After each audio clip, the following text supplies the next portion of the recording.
So like you said, there were a lot of challenges that you faced back in the day. जब आपने पहला centre 1985 right sir आपने start किया, तो आपने लोकेशन या कुछ ऐसा सोचा था कि मैं यहीं एक दिन खोलूँगा अपना centre? And what was that feeling कि a life in the army and a big dream to have those three things very clearly, which you have today. You have a Lexus today. It's a lovely car, but this is my dream car. तो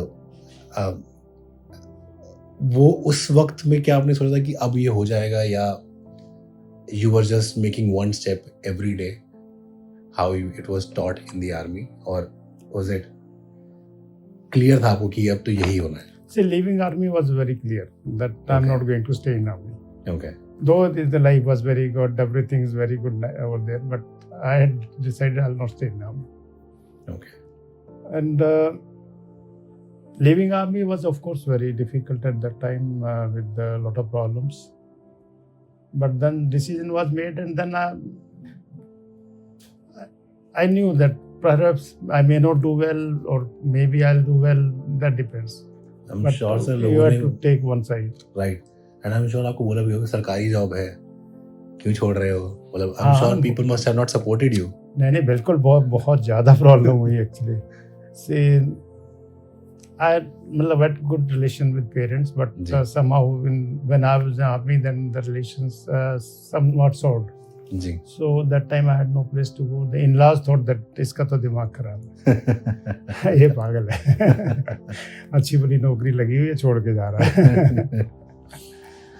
I'm sure sir, मतलब I think one thing that I have seen or read in common in all the great achievers in life, that उनके dream को लोगों ने यही कहा है कि मतलब अच्छा खासा काम छोड़ के क्यों कुछ और करने जा रहे हो, ये तो अच्छा खासा चलता हुआ है, सेफ साइड है. एंड आपके जो ड्रीम्स है शायद वो सेफ से बहुत बड़े थे, तो वहाँ से आई थिंक ये जर्नी आपकी शुरू हुई. देखो अगर आप सेफ खेलोगे ना तो उसकी एक लिमिटेशन है. सेफ खेलने वाले तो बहुत लोग हैं. Correct sir. जब तक आप थोड़ा सा उनसे अलग हटके आप रिस्क लेके काम नहीं करोगे ना, तब तक आप मतलब देखो रिस्क में डूबने का भी खतरा है, ऐसी बात नहीं है. हमको इस पूरी जर्नी में मेरे ख्याल 3 या 4 बार ऐसे टाइम आए हैं जब हम प्रैक्टिकली ब्रोक हो गए दोबारा. जी.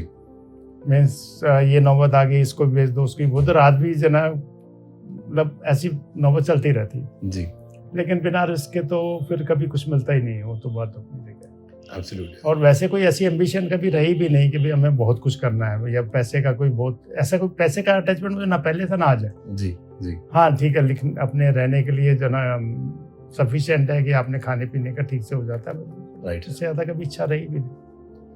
तो सर ये risk taking I think it's in your blood, I can say कि आपको रिस्क, जैसे अब आपका next plan for next 5 years you are planning to expand the company, expand all your services centers and all, तो आप वो risk taking factor को दोबारा से रिवाइव कर रहे हैं, या again you have a same thing कि अब ये जो 3 cars वाला पहला आपका वो I'm sure in your 20s and now in your late 60s. नहीं, कार का तो यही था कि कार चलाने लायक होनी चाहिए. ये नहीं कि उसको खड़ा किया और उसके बाद हर हफ्ते एक बार स्टार्ट किया और खड़ी कर दिया. तो वही बात थी. बाकी रिस्क टेकिंग तो मेरे ख्याल नेचर में है कि बार बार हम रिस्क लेते ही रहें. Every expansion has been with lot of risk. और खासतौर के गुड़गांव में चैलेंजेस ज़्यादा है compare to other place. Gurgaon में कंपटीशन बहुत ज़्यादा है, काम उतना नहीं है जितना कंपटीशन. Right sir. तो आप इक्विपमेंट लेते हो, आपको बेस्ट ऑफ द इक्विपमेंट लेने हैं, लेकिन जो है काम नहीं है उसके साथ. Right sir. राइट.